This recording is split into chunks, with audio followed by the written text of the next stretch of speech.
Today on the podcast, I have a special treat. We are continuing the conversation about small-scale homesteading, and the person I'm interviewing today has a very useful tool, and I think all homesteaders and homestead dreamers should have it and download it, and it's an app called Farmish. It's a marketplace app for local food and farms.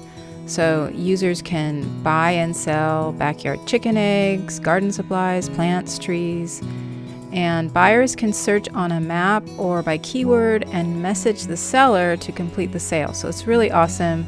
I've split this interview into 4 parts. So every Thursday in the month of May, you will get a portion of this interview. I know that everyone seems to prefer the shorter episodes, so that's why I'm splitting longer episodes into shorter parts, and I can't wait for you to hear this interview. This is the Homesteading for Beginners podcast, and I'm Mona Weathers, your homesteading mentor and coach. I'm here to encourage you to pursue your homesteading goals with the right mindset in a way that is healthy for you, your family, and your community. If you desire to establish a solid foundation for your homesteading journey, then you are in the right place. Join me as I share stories from the past 20 years of my own journey, as well as practical and actionable steps you can take to start and maintain a healthy homestead.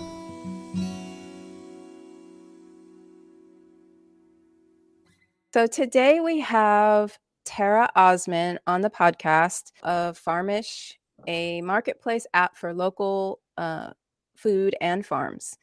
It's really awesome to have her here because I know how useful this tool can be for so many people, and I'm really excited to interview her and get all the details about this app.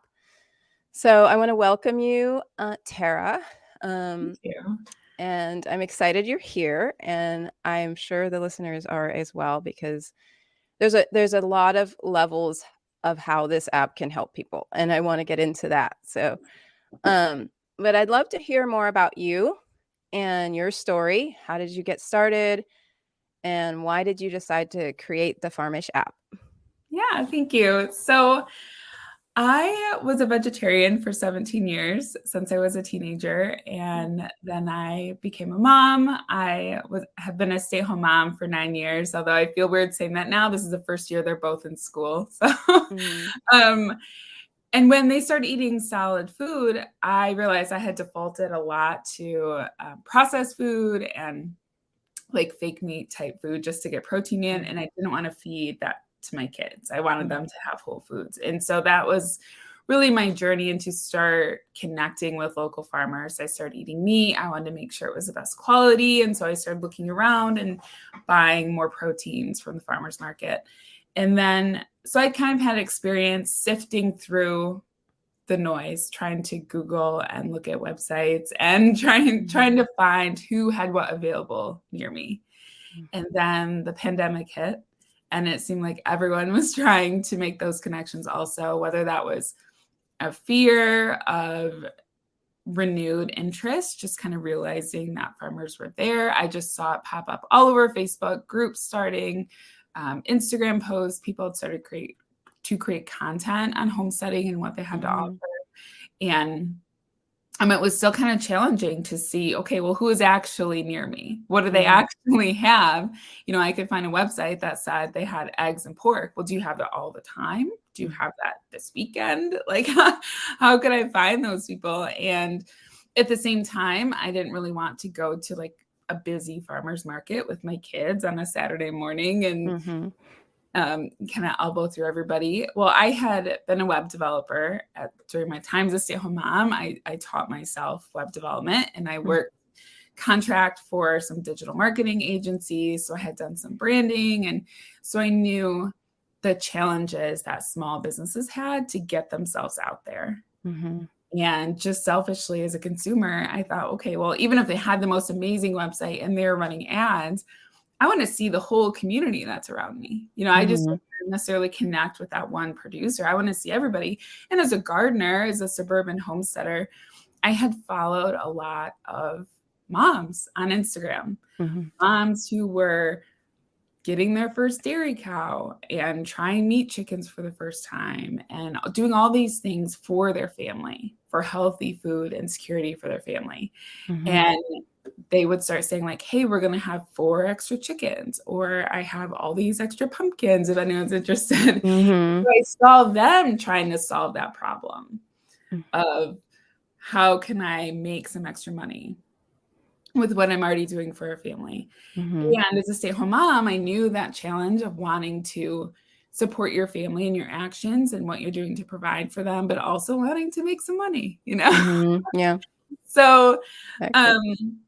so this was just an idea. I was kind of brainstorming during the pandemic, like how can I help solve this problem for both buyers and sellers? And then there was a local business competition. It was called 100 Ideas, and you could submit a 30-second video pitch of an idea that you had, and they would, and then they chose 100 people, got $1,000, and then you prepared for demo day about 6 weeks later. Oh, that's awesome. So I did that, and it was literally just like notes on a Google document, and I brainstormed the name that morning, and I submitted a video, and I got past that first stage. I was like, okay, well, now I have to make an app. So That's awesome. Yeah. Some of your story kind of parallels mine. I was also a vegetarian Okay. Yeah. when I was a teenager. But vegetarian to homestead pipeline. It's It's very interesting.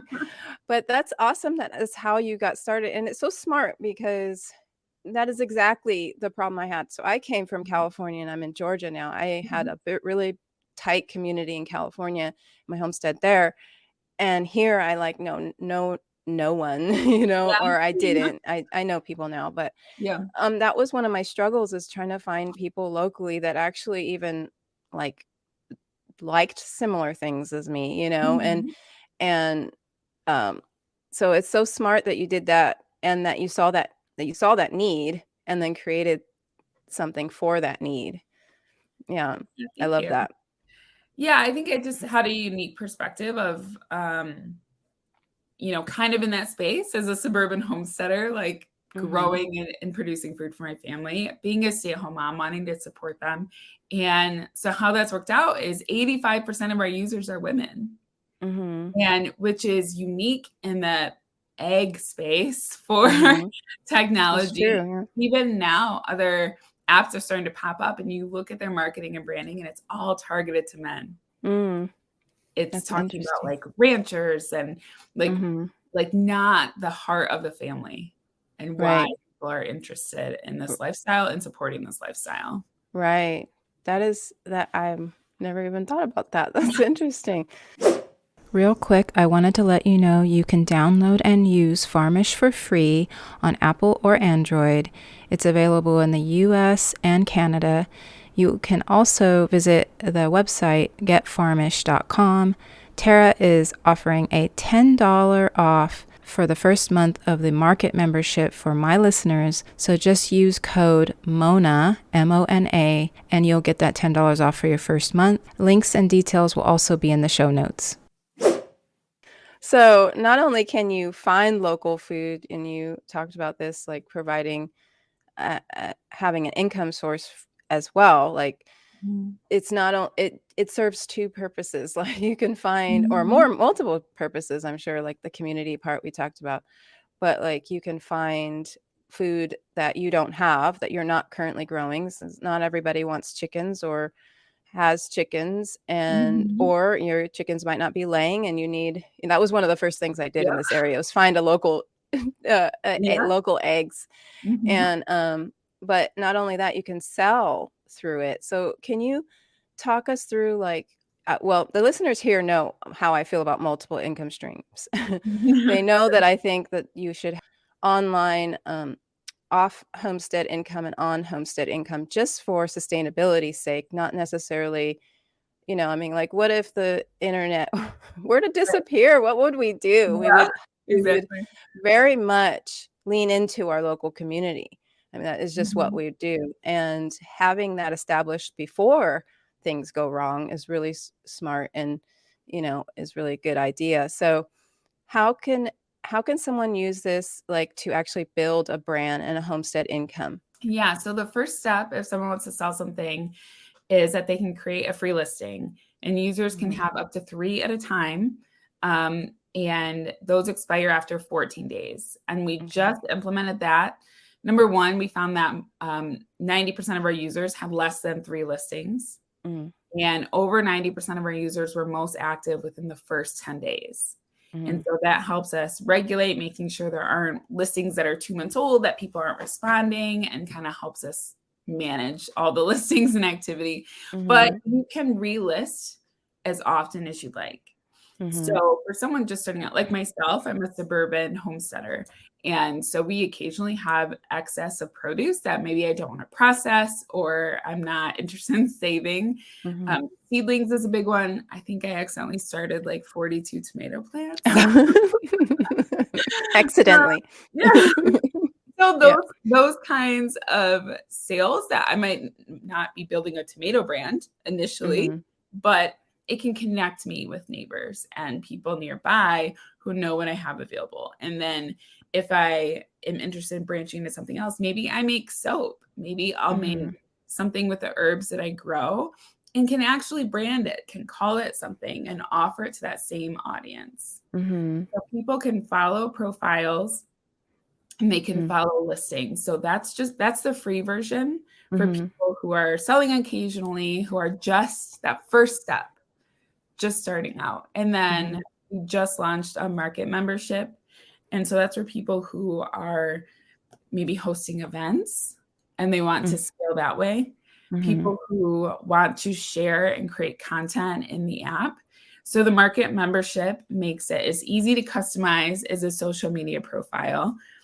It makes it flexible like a website. So you can link to order forms, you can link externally or to your social profiles. And it makes it as effective as advertising. So that really helps you create a space on the app, online, and get followers.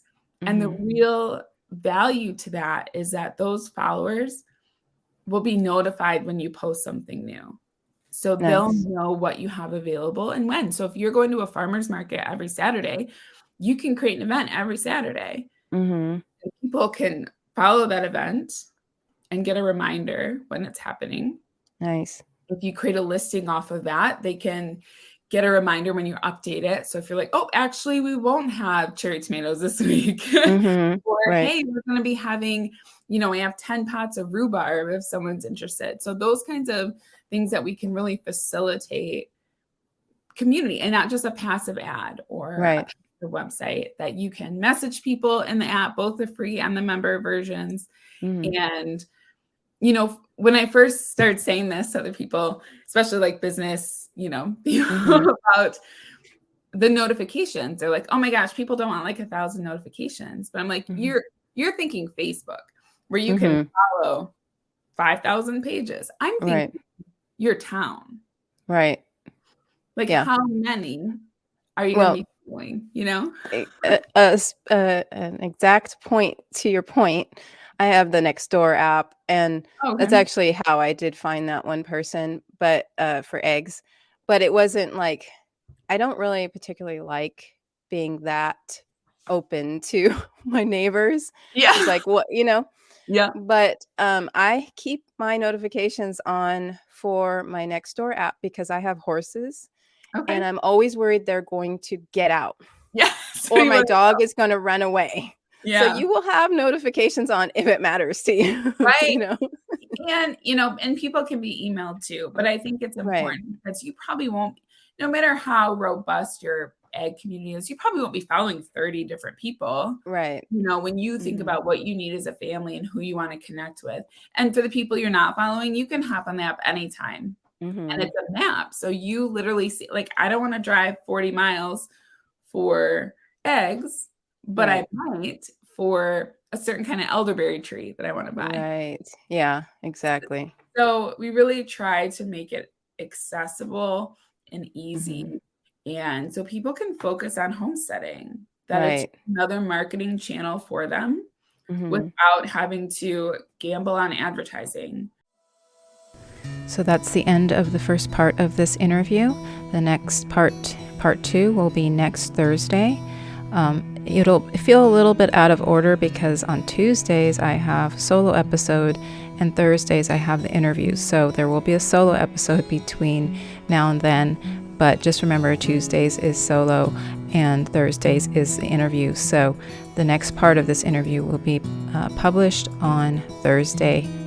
And don't forget to download the Farmish app and start using it. You can look right today and see if you can find anything that's in your area, or you can actually put your own items that you have on the app as well and start selling something, or an event that you might have, farmers market. This is just a great opportunity for you to get connected with your local community and provide things for them and support your local community. So remember that you can use the discount code MONA, M-O-N-A, and get $10 off the market membership. But also remember, you can use the app for free, and you can list things for free, and you can purchase things off of it too. So there's a lot of free stuff there. But just don't forget to use that code if you end up getting the market membership, which I think is a really good opportunity for a lot of people who want to start businesses locally, and the ability to have people contact you through the app. We get more into the conversation in the next episode, so just come back and listen, or go straight there if you're listening to this in the future. Okay, have a wonderful day.